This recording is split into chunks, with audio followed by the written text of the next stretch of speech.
नमस्कार विद्यार्थियों, उत्कर्ष nursing classes में आप सभी का एक बार फिर से हार्दिक स्वागत और अभिनंदन है। कैसे हैं आप सभी लोग? बिल्कुल, मैं उम्मीद करता हूं कि आप बिल्कुल बेहतरीन, स्वस्थ और तंदुरुस्त होंगे। और आप सभी लोगों का एक बेहद शानदार रिस्पॉन्स था वीडियो नंबर 1 को। तो उसी रिस्पॉन्स को ध्यान में रखते हुए, आप लोगों की जो इच्छाएं थी उस इच्छाओं को विशेष तौर पर ध्यान रखते हुए कुछ वो महत्वपूर्ण टॉपिक मैं लेके आऊँगा जो नर्सिंग में सीओचओ से लेकर नॉर्सेट से लेकर एसएनओ के एग्जाम तक के लिए बेहद महत्वपूर्ण रहते हैं। और उन्हीं टॉपिक के ऊपर अपन बिल्कुल सिस्टमेटिक वे से चर्चा करेंगे और उसी के साथ आपसे समझेंगे, साझा करेंगे कि कौन सा क्वेश्चन है जो एग्जाम में आया हुआ है और कौन से क्वेश्चन के आने की संभावनाएं बहुत बहुत ज़्यादा रहती है। उन तमाम पॉइंट के ऊपर अपन बेहतरीन तरीके से चर्चा करने वाले।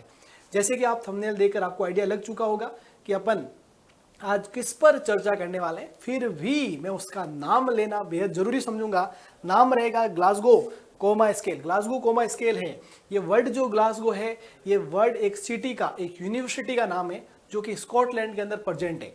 और वहाँ के दो न्यूरोसर्जन ने सबसे पहले ग्लासगो कोमा स्केल को इन्वेंट करा था। वो भी कब? 1974 के अंदर। अब कब करा, इसका क्या पर्पस था और इसके क्या क्या कंपोनेंट है, उन तमाम कंपोनेंट के ऊपर अपन क्या करने वाले हैं, आज चर्चा करने वाले हैं।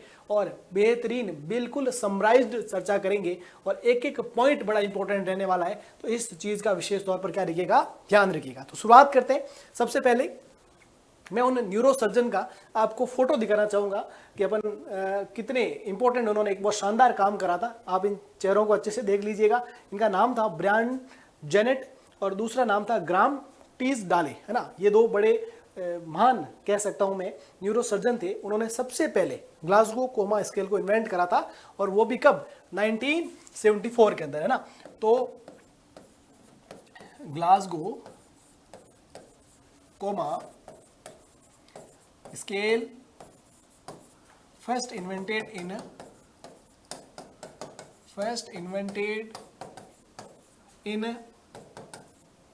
1974। पहली लाइन आपको यही याद रखनी है। पहला सवाल ये बन सकता है कि सबसे पहले ग्लासगो कोमा स्केल कब इन्वेंट हुई थी? 1974 के अंदर, है ना। जेनेट और टीसडाले ने इसको डिस्कवर करा था, इन्वेंट करा था।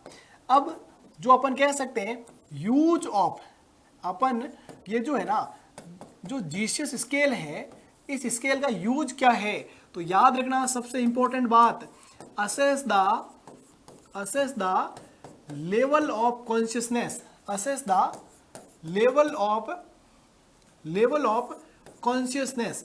लेवल ऑफ जो कॉन्शियसनेस है उसको असेस करने के लिए हमने कौन सी स्केल बनाई थी? ग्लासगो कोमा स्केल बनाई थी, ठीक है। अब देखो यहां पर, है ना। अब यहां पर देखो सबसे इंपॉर्टेंट और अगली सबसे इंपॉर्टेंट बात कि अपन बात करेंगे कंपोनेंट ऑफ, किसकी चर्चा करेंगे अपन? Component of GCS. अगर अपन जीसीएस के कंपोनेंट की बात करें तो इसके 3 कंपोनेंट होते हैं। एक तो होता है भाई आपका आई ओपनिंग, दूसरा रहता आपका वर्बल रेस्पॉन्स, और तीसरा रहता आपका मोटर रेस्पॉन्स। तीसरा क्या रहता है? मोटर रेस्पॉन्स रहता है, ठीक है। आई ओपनिंग, वर्बल रेस्पॉन्स और मोटर रेस्पॉन्स, ठीक है। इसमें हमेशा ध्यान रखना, आई ओपनिंग के कितने नंबर है? नंबर 4 है अपने। वर्बल रेस्पॉन्स के कितने नंबर है? 5 नंबर। और मोटर रेस्पॉन्स के कितने नंबर है? 6 नंबर है। अब इस चीज बड़ी शानदार और बड़ी इंपॉर्टेंट है, यहां पर ध्यान रखना। मोटर रेस्पॉन्स को मोस्ट रिलायबल इंडिकेटर के तौर पर माना जाता है। मतलब ये कि इन 3 जो कंपोनेंट है अपने जीसीएस स्केल के, जिसमें कौन से कंपोनेंट पर अपन सबसे ज्यादा भरोसा कर सकते हैं, तो वो कंपोनेंट हमेशा क्या होगा? मोटर कंपोनेंट सबसे इंपॉर्टेंट कंपोनेंट होगा। इस बात का विशेष तौर पर ध्यान रखिएगा, ठीक है। तो बहुत शानदार पॉइंट है, बहुत शानदार तरीके से इसको याद रखना है। उसके अलावा एक और इंपॉर्टेंट सवाल बन सकता है, और वो सवाल क्या बन सकता है? Maximum score of GCS scale का मैक्सिमम स्कोर कितना होता है? तो ध्यान रखिएगा 15। अगर अपन बात करें मिनिमम स्कोर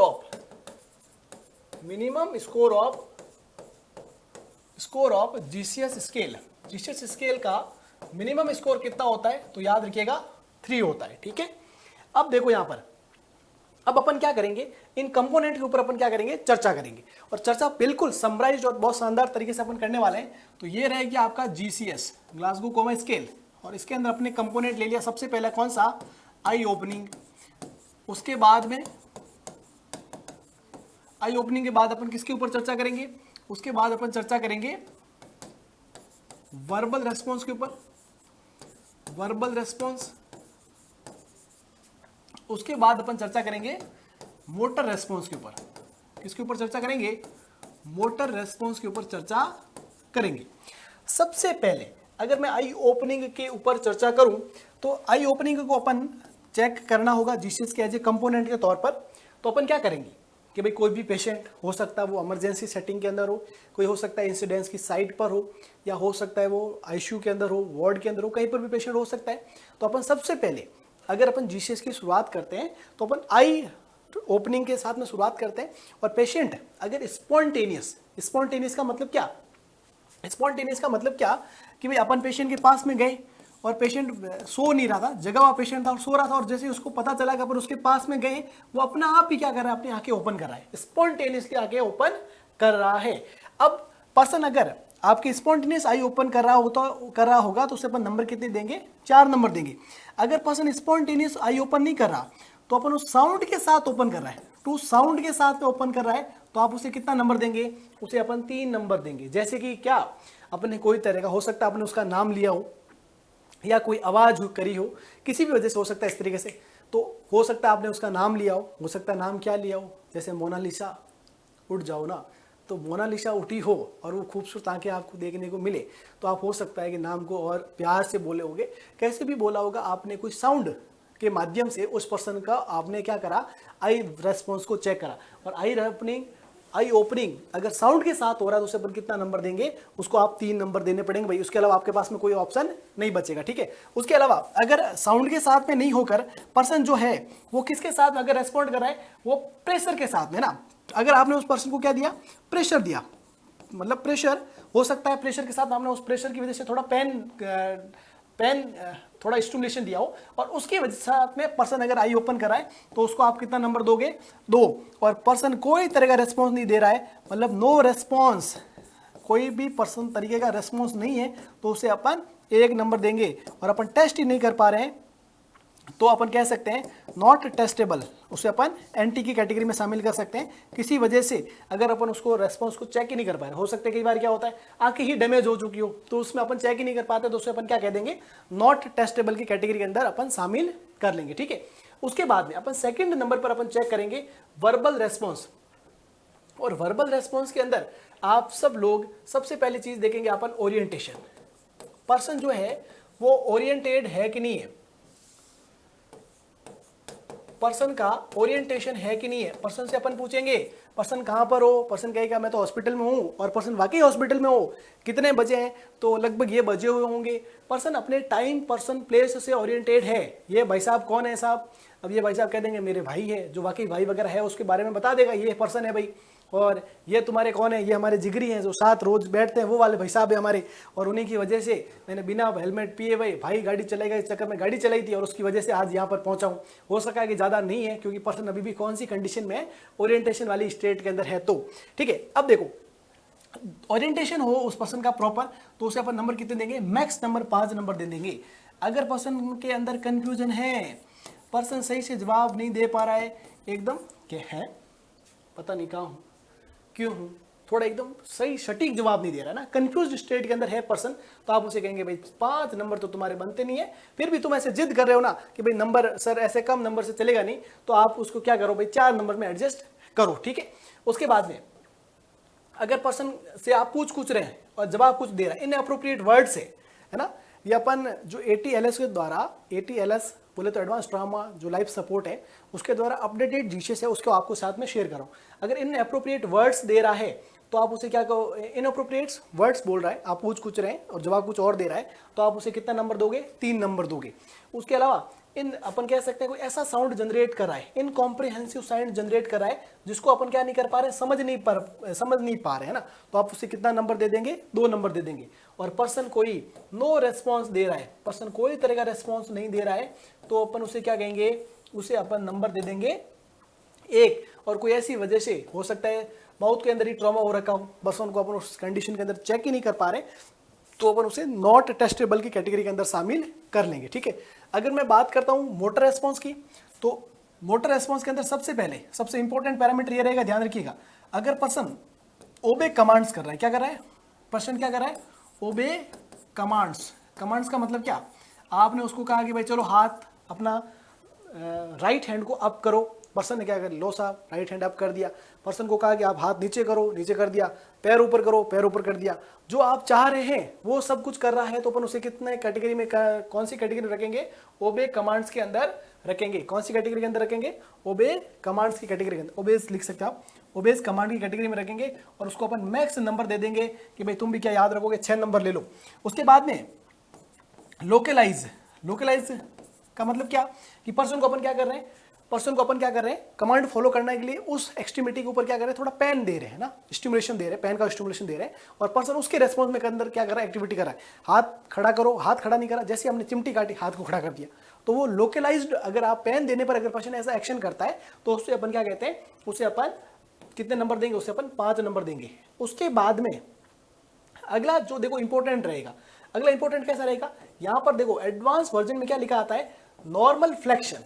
पर्सन क्या होगा, नॉर्मल फ्लेक्शन। नॉर्मल फ्लेक्शन का मतलब क्या, पर्सन को आपने जैसे चिमटी काटी, जैसे राइट हैंड के यहाँ पर आपने चिमटी काटी, पर्सन अपने हाथ को खींचकर फ्लेक्स कर रहा है, क्या कर रहा है, फ्लेक्शन कर रहा है।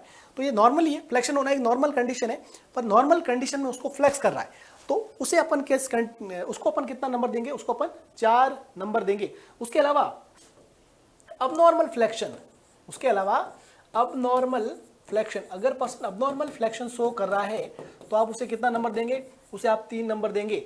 उसके अलावा अपन कह सकते हैं अबनॉर्मल या एक्सटेंशन, अबनॉर्मल या एक्सटेंशन की कंडीशन में है पर्सन, तो अपन उसे कितना नंबर देंगे, उसे अपन 2 नंबर।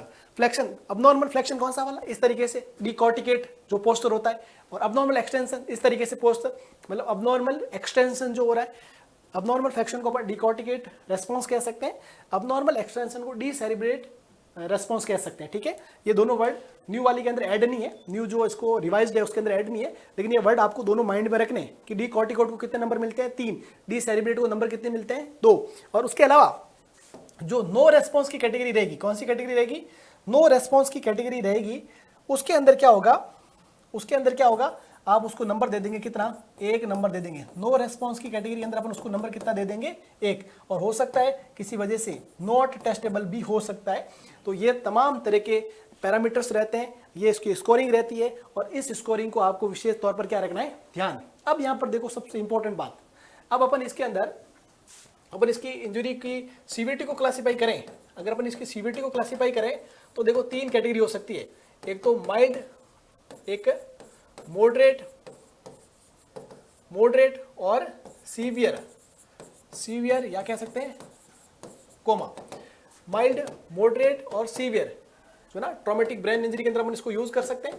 तो ऐसी कंडीशन के अंदर अगर किसी पर्सन का स्कोर 13 to 15 आ रहा है तो माइल्ड होगा, अगर किसी पर्सन का 9 to 12 आ रहा है तो वो मॉडरेट कैटेगरी के अंदर होगा, 8 और अपन कह सकते हैं 8 और लेस देन 8 जो रहेगा वो सीवियर की कैटेगरी के अंदर आएगा, और वही कॉमा रहेगा। ये नॉर्सेट का क्वेश्चन था कि जीसीएस का स्कोर कितना होने पर उसे अपन कोमा कहेंगे, तो याद रखना वो 3 नहीं, वो 8 या 8 से कम होना कहलाएगा। 8 और less than 8 is considered as a coma in a patient with traumatic head injury. तो ये खास बात है, ये खास बात है, इस खास बात का क्या रखिएगा, ध्यान रखिएगा।